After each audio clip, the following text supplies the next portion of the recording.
Hello, my name is Kathy Lee. I'm an extension educator with Michigan State University. Welcome to this educational video offered through DairyXnet, which is a national e-extension resource. The title of this video is Optimizing Production by Managing How Dairy Cows Eat. It will be presented by Dr. Trevor DeVries from the University of Guelph in Ontario, Canada. In this dairy video, you can learn about the role that feeding behavior has on ensuring dairy cow health and productivity. Dr. DeVries will discuss using the knowledge about cow eating behavior to evaluate feeding systems, including the management of feed and the feeding area. Strategies may then be implemented that allow cattle to have good access to the feed provided to them and consume it in a manner which is conducive to good health, productivity, and welfare. Before introducing our speaker, I'd like to mention that there are many educational resources available through DairyXnet. A number of archived webinars are posted on the website. You can follow DairyXnet on Facebook and Twitter to get updates on educational videos, new articles posted to the website, and other dairy information. You can also sign up for the DairyXnet newsletter. Let me introduce our speaker. Dr. Trevor DeVries is a Canada Research Chair in Dairy Cattle Behavior and Welfare and an Associate Professor in the Department of Animal Biosciences at the University of Guelph. Dr. DeVries received his Bachelor of Science in Agriculture from the University of British Columbia in 2001. Immediately following, he began graduate studies also at the University of British Columbia. After receiving his PhD in 2006, he worked for 1 year as a postdoctoral researcher at Agriculture and Agri-Food Canada.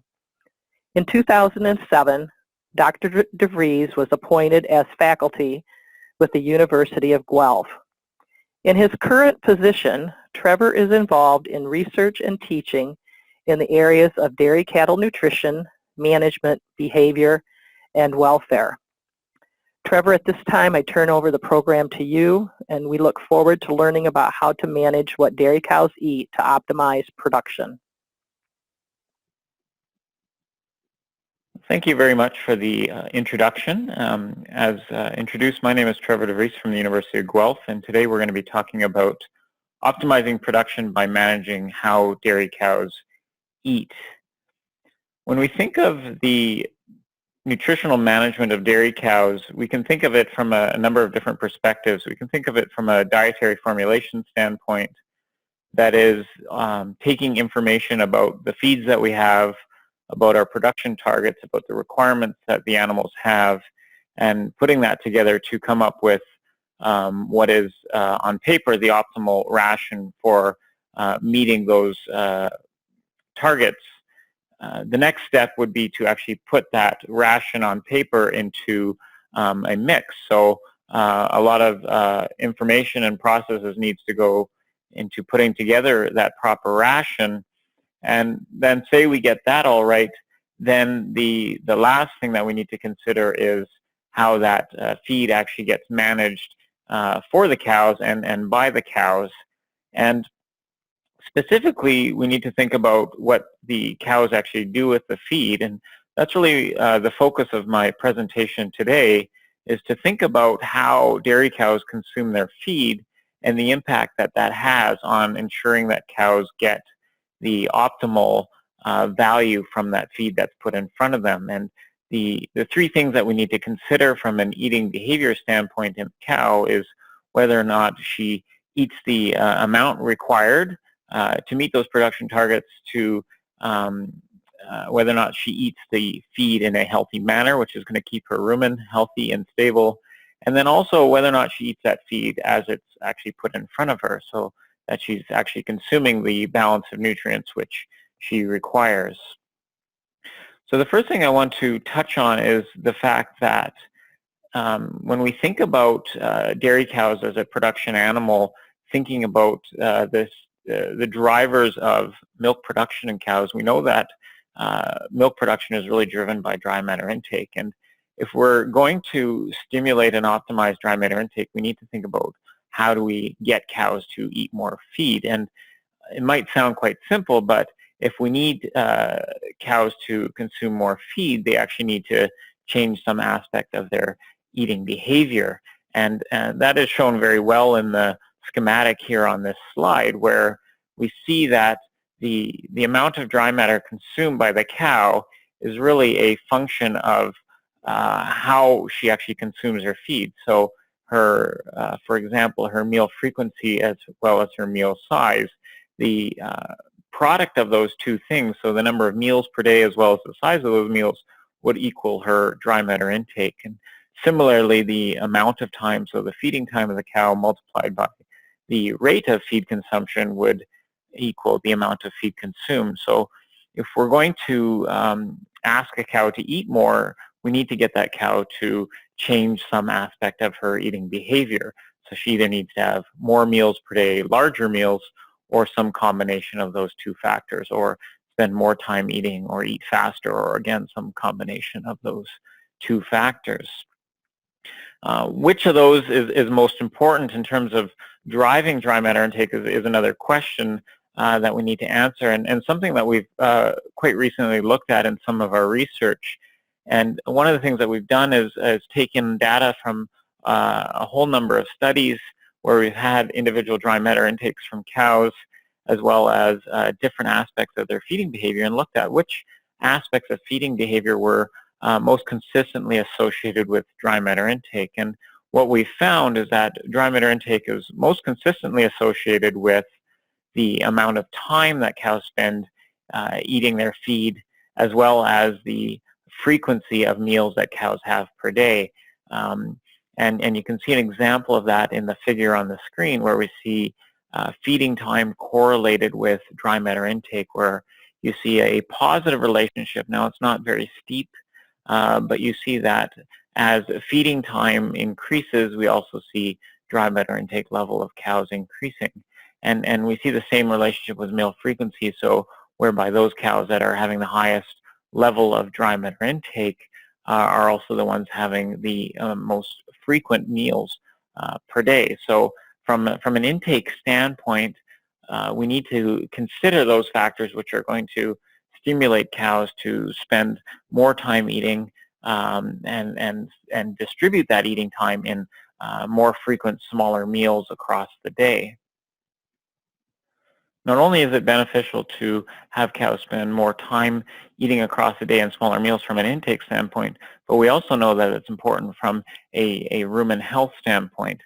In fact, we know that if cows distribute their meals more consistently across the day, having some more meals, what we end up is a much more consistent rumen fermentation pattern, where we avoid very large individual meals which are going to cause depressions in rumen pH, but create a much more consistent rumen environment, which is going to be more conducive to an improved fermentation pattern associated with things like improved milk fat. And we see an example of that here on the screen, where cows that are having more frequent meals per day are also the ones that then also have milk with higher milk fat content. And the association there is that these cows with more frequent, smaller meals are having a more stable rumen environment, which is then conducive to greater milk fat. If we put that together with the impact that that has on dry matter intake, those cows then that have more frequent meals per day are also then going to be the ones that not only have a more stable rumen environment, but are also eating more, and thus more likely to be our highest producing cows as well. And again, we see this positive relationship here, where we can see that those cows that are consuming the most frequent meals across the day, smaller meals more frequently, are also going to be our highest producing cows across the day as well. It's also to note that it's not only important how cows distribute their eating time across the day, but what those cows actually consume. And so we know that we have a lot of good intentions when we provide a mixed ration to dairy cows, a TMR, where we're trying to target a set level of nutrient intake by providing them this well-balanced, well-mixed diet of different feed components. However, we know that even though we have that intention, cows don't always eat that feed as we think they're going to consume that feed. And you can see the picture of the cow here on the screen trying to lick up one little bit of feed. And if we watch cows long enough, you'll see them, no matter how well mixed a TMR is, they're going to try consume the parts of that TMR that they like to consume. They sort that diet. And what sorting does is really ends up resulting in cows consuming a diet that's imbalanced relative to what they require. And thus it's not surprising then that cows aren't always able to make their predicted production outcomes based on the diets that we provide to them if they're not consuming it as intended. We have some good evidence of that in a number of studies that we've conducted over the years. And on the screen here is one recent study where we looked at how much sorting cows do and how that relates to the production of individual milk components. And so what you see on the upper left-hand side of the screen is an association of milk fat in dairy cows with the amount of sorting that occurs of long ration particles. So these are the particles as seen on the bottom left side of the screen, the top screen of a Penn State shaker box.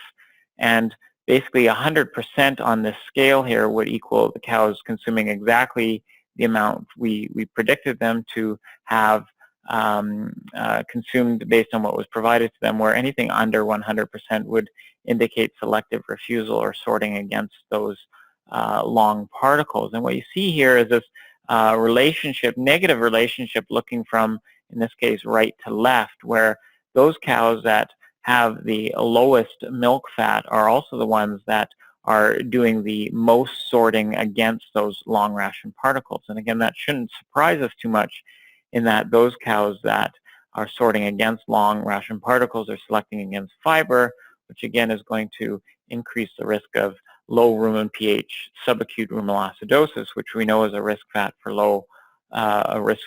low milk fat. What's interesting about this data set is we didn't only find this association with milk fat, but we also found it with milk protein. So on the bottom right-hand side, you see quite a similar association where those cows that, again, are doing the most sorting against the long particles of the ration are also the ones that have lowest milk protein content. And so what that tells us is that those cows that are, again, doing a lot of sorting are the ones that aren't consuming a diet that's balanced to meet their needs. In particular, maybe not consuming the balance of amino acids that they require to, say, optimize microbial protein production and in the end, the production of milk protein. So again, significant impacts just based on how cows sort their diet in terms of what actually they produce. And we don't only see those impacts of sorting at an individual cow level, but we also see them at a herd level.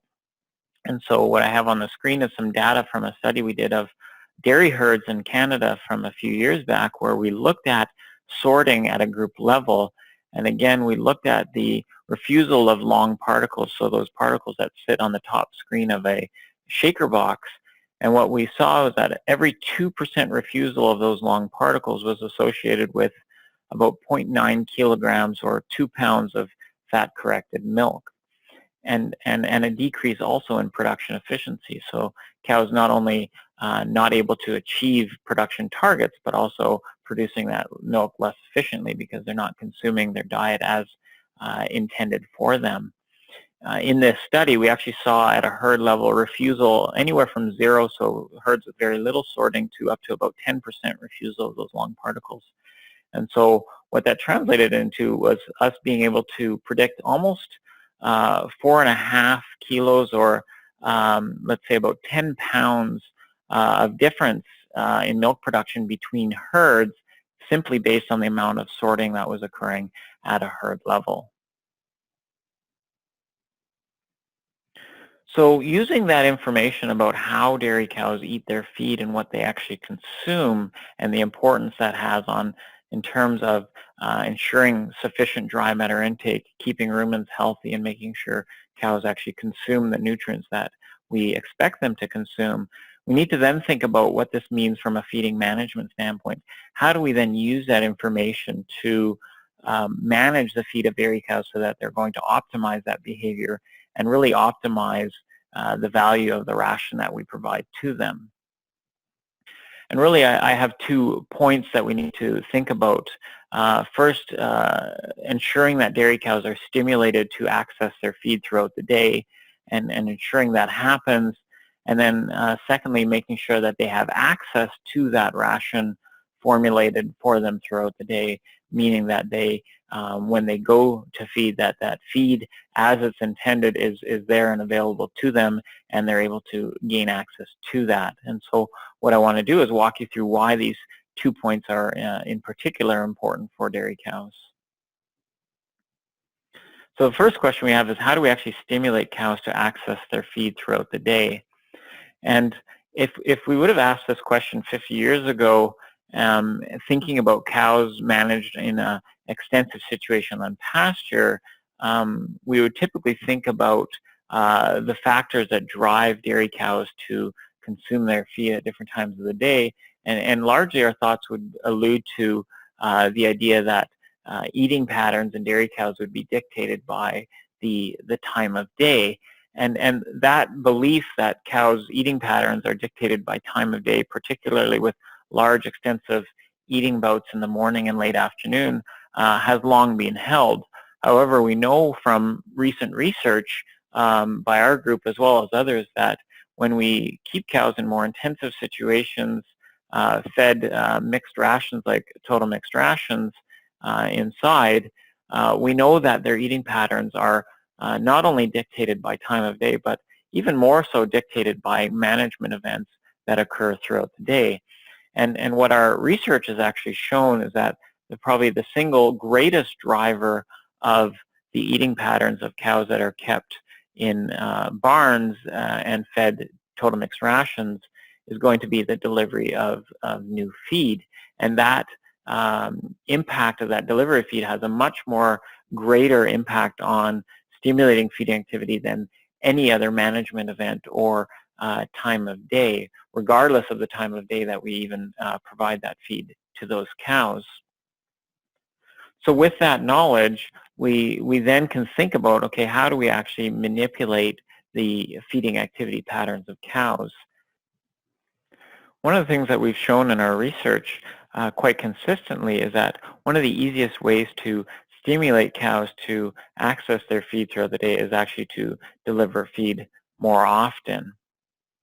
And so we've conducted a series of studies where we looked at this, and what we found is that when we move away from delivering TMR once a day, going up to twice a day or more often from that, what we see is cows spreading out their feed consumption more consistently across the day, spending more time at the bunk, slowing down their rate of intake, and having more frequent, smaller meals.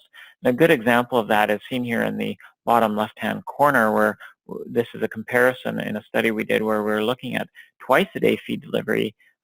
In the blue line where we see the percentage of cows at the feed bunk across the day, and in the green line you see cows that were fed 4 times per day.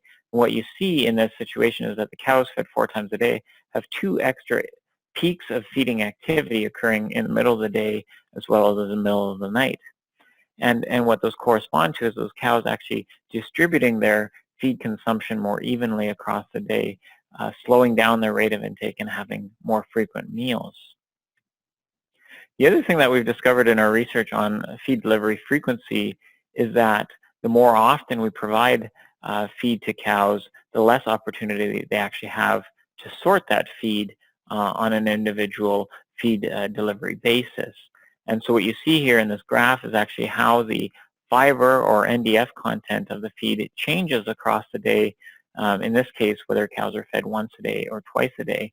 And it doesn't look too much different until you get to the later part of the day where you see the separation in these lines. And what that indicates is that these cows that are fed once per day, their feed available to the cows is changing in terms of the amount of fiber that's left at the bunk representing cows sorting against that fiber is increasing at a greater rate. And what we've seen in this research as well as other projects by our group as well as other groups is that if we feed cows more often than once per day, what we see is that cows have less time to access individual piles of feed, resulting in less sorting of those individual piles, resulting in a more consistent intake of nutrients across the day relative to what we expect those cows to consume based on what diet is actually formulated for those cows. What this all translates into for the cow from a benefit standpoint is a more consistent intake of nutrients into the rumen, not only within time but also across time. And probably one of the most consistently reported benefits of such consistency in terms of what the cows actually consume is things related to improvements in the rumen environment. So much more stable rumen pH, improved fiber digestibility, improved feed efficiency, and probably one of the most consistently reported benefits has been improved milk fat percentage. And what you have here on the screen is one example of that. This is data from Penn State University where they looked at feeding cows 1 time per day or up to 4 times per day. And what you see here is that cows that were milked actually 4 times per day, what we see is that we see out of 3 out of the 4 milking times, we see significant increases in milk fat percentage, where cows' milk fat is increasing by anywhere from 0.22 to 0.45 percentage points across those milkings just by feeding those cows more often. So by getting those cows to eat more consistently, promoting more consistent rumen environment, we're seeing that dramatic of an increase in terms of improvements in milk fat in those cows. Now, one of the less consistent responses by feeding cows more often is actually getting cows to eat more. Now, intuitively, one might think that if we feed cows more often, they're going to eat more. Sometimes that happens, sometimes that does not. Most of the consistent response, as I just described, has to do with keeping that rumen environment more stable. We have, however, seen in some projects increases in feed consumption. And there's one example here on the screen for you at this time, where we fed cows in this study either once a day, twice a day, or 3 times per day.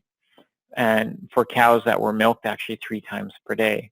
And so what we did is we layered on the feed deliveries to the times of milking. So either feeding cows at this milking time here once a day. For twice a day, we fed them also at this milking here. And then for 3 times a day, we also fed them for the final milking of the day, as represented by the last peak there. And what we saw is that as we added more feed deliveries, we actually saw an improvement in dry matter intake, particularly at 3x feeding per day. But one of the things that you'll notice is that even though we added on feed deliveries to those individual time points, all we did was created a larger meal for the cows at those individual time points. So even though we got greater dry matter intake, we weren't actually benefiting the feeding patterns of the cows. We're actually just causing the cows to consume larger meals, which would not be as beneficial from a rumen health standpoint as getting them to eat more consistently across the day. So this got us thinking, what then is optimal for the cow in terms of trying to stimulate that eating activity? Can we take advantage of different management events that occur across the day and try to stimulate more eating activity by actually separating those management events? So we actually did that in a follow-up study, which you see here on the screen, where we took the time of feed delivery and we moved it away from milking time. So in this case, as represented by the black arrows on the bottom, we had cows milked again 3 times per day.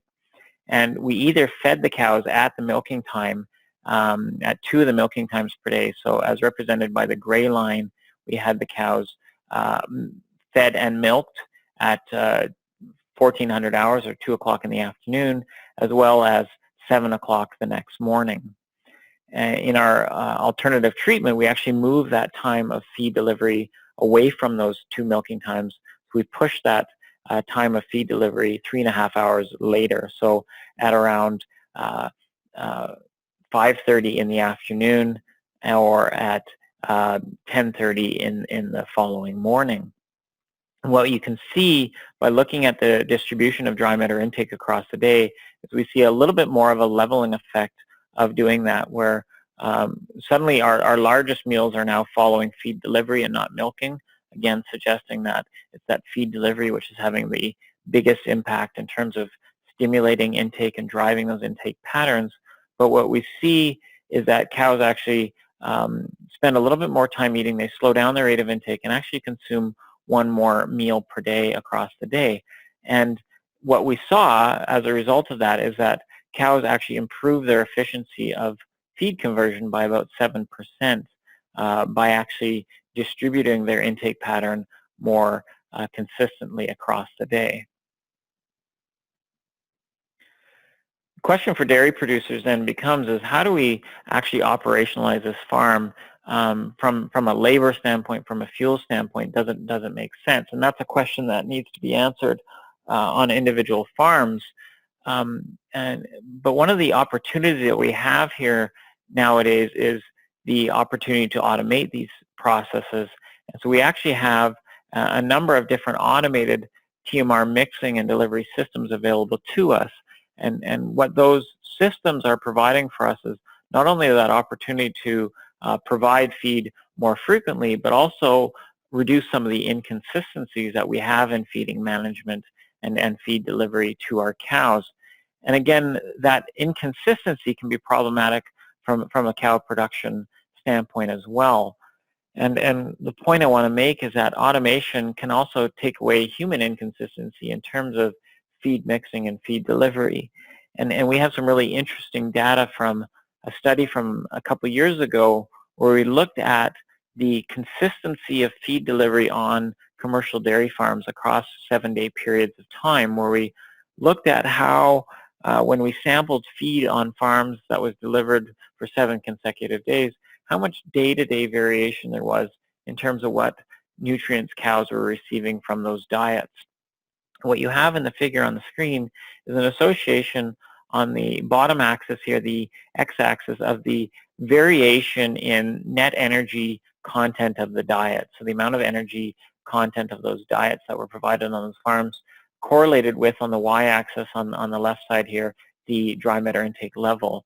And what you see here is this negative relationship where the more variability there was on those farms day to day, we see less dry matter intake on average on those farms, where as you see on the slide here, every half-point increase in that variability was associated by about 1.1 kilos or over 2 pounds difference in dry matter intake level per cow per day on those farms. So what this suggests is that even though we don't know cause and effect in this case, the more consistent those farms were in terms of what they were delivering from a feed standpoint, from a day-to-day perspective, the higher intake level in those cows. And if it takes automation for us to achieve that, that's a huge opportunity that we have on our farms to minimize some of that variation.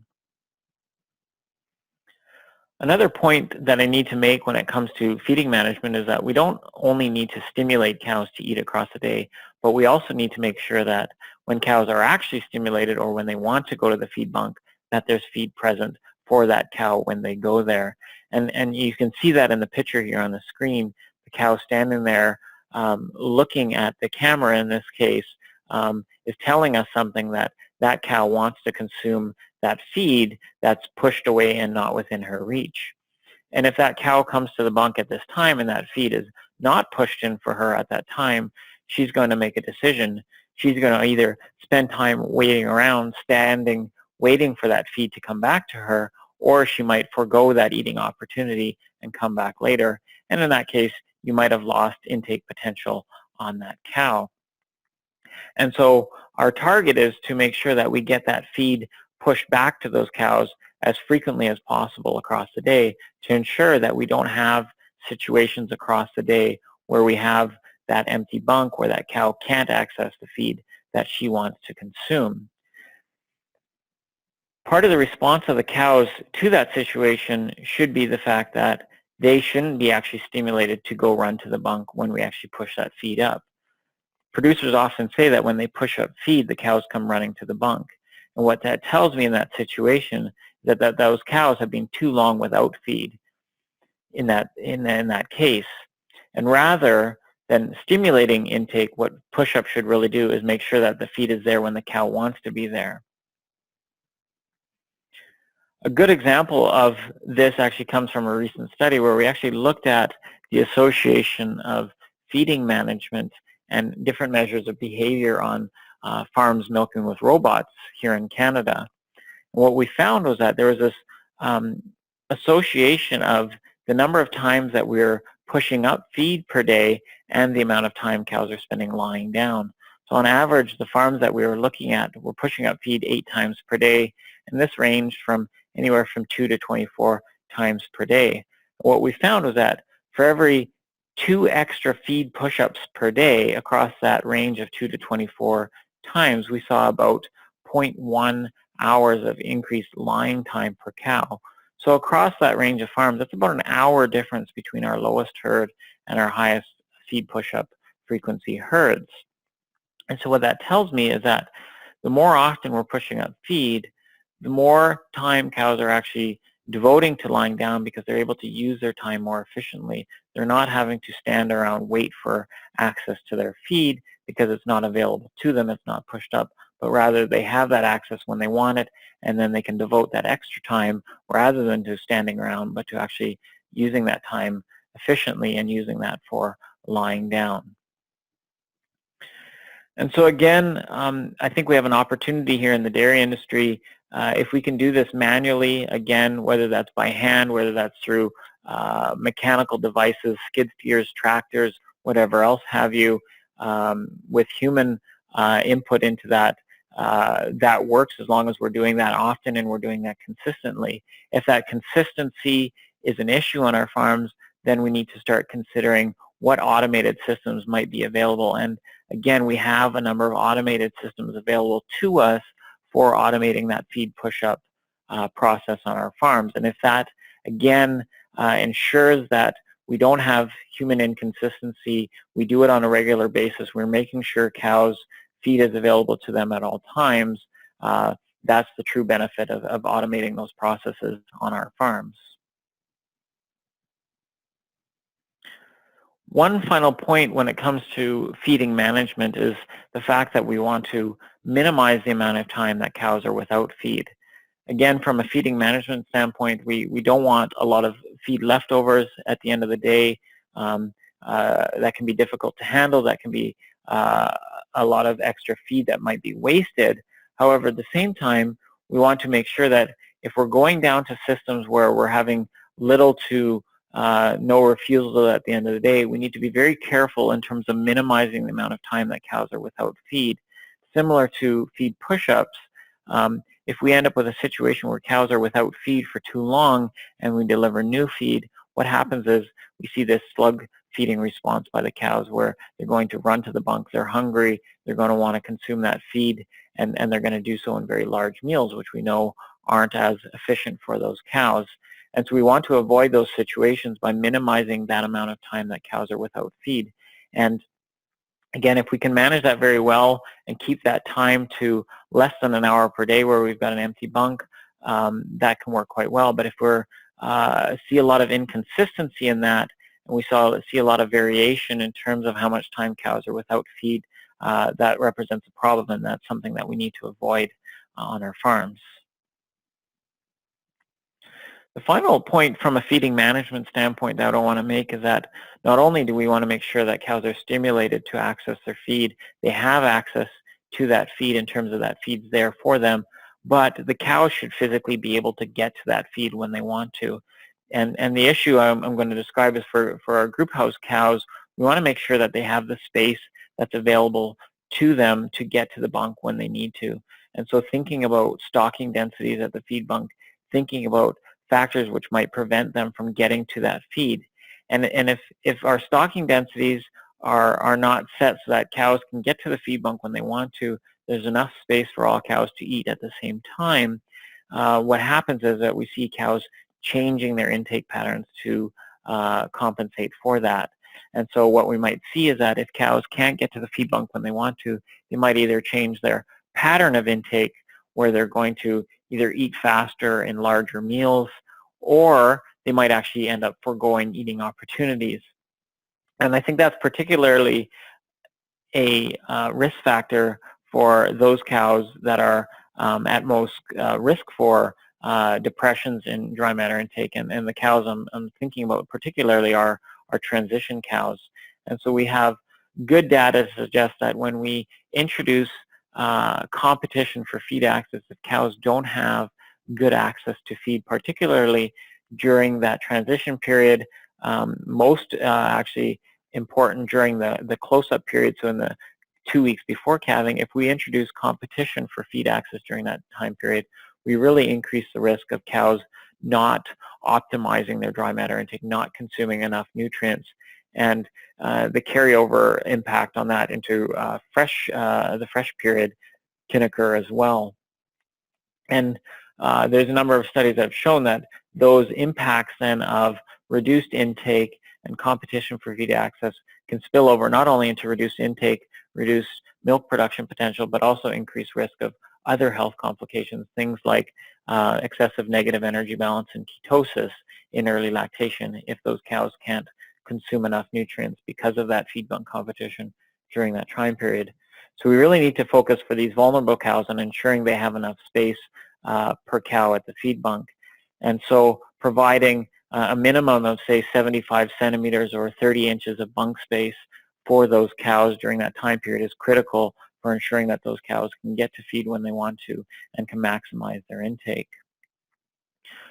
For the remainder of our lactating dairy cows, what we found in research is that they're actually quite resilient when it comes to maintaining dry matter intake, even at fairly high levels of overstocking or crowding at the feed bunk.